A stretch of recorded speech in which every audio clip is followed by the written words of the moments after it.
আরে দাদা, একটা ভয়ঙ্কর ঘটনা ঘটেছে। তৃণমূল কংগ্রেসের এক বিধায়ক স্পষ্ট বলে দিয়েছে বিজেপি কবে ক্ষমতায় আসবে। আরে হ্যাঁ হ্যাঁ, তৃণমূল কংগ্রেসের বিধায়ক তাদেরই বিরোধী দলের যে রয়েছে সেই বিরোধী দল কবে ক্ষমতা আসবে বলে দিচ্ছে। গুঞ্জন হচ্ছে সেই বিধায়ক বিজেপিতে যাবে কিনা, কিন্তু কেউ কি তার বক্তব্যটা শুনেছেন? তিনি স্পষ্ট বলে দিয়েছে বিজেপি সেদিনই ক্ষমতায় আসবে যেদিন জিলিপি সোজা হবে, কাক ফর্সা হবে, কয়লা উজ্জ্বল হবে, আর নিম পাতার স্বাদ মিষ্টি হবে, সেদিনই বিজেপি ক্ষমতায় আসবে। কোন বিধায়ক? নৈহাটির বিধায়ক সনদ দে। চট করে নৈহাটির বিধায়ক সনদের কথাটা শুনি।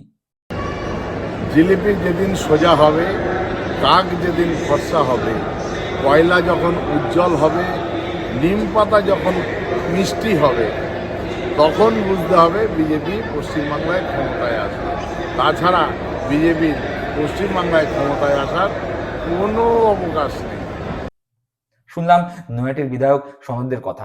এবার কুকুরের লেজ যেমন সোজা করা যায় না, যতই সেই লেজ ধরে টানাটানি করা হোক না কেন, কুকুরের লেজ যেমন সোজা হয় না, সেরকম ভাবেই বিজেপির ক্ষমতায় আসা এই বাংলার বুকে সম্ভব না।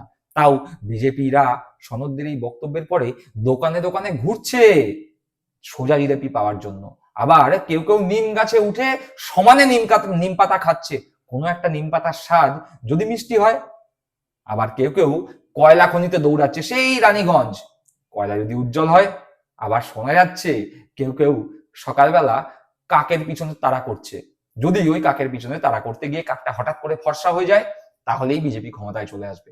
গরুর দুধে সোনা পাওয়া যায় কিনা, তাই বিজেপি ভাবছে এই চারটি জিনিসও বাস্তবে সম্ভব হবে আর বিজেপিও ক্ষমতায় আসবে। কি বলেন? ভালো থাকবেন।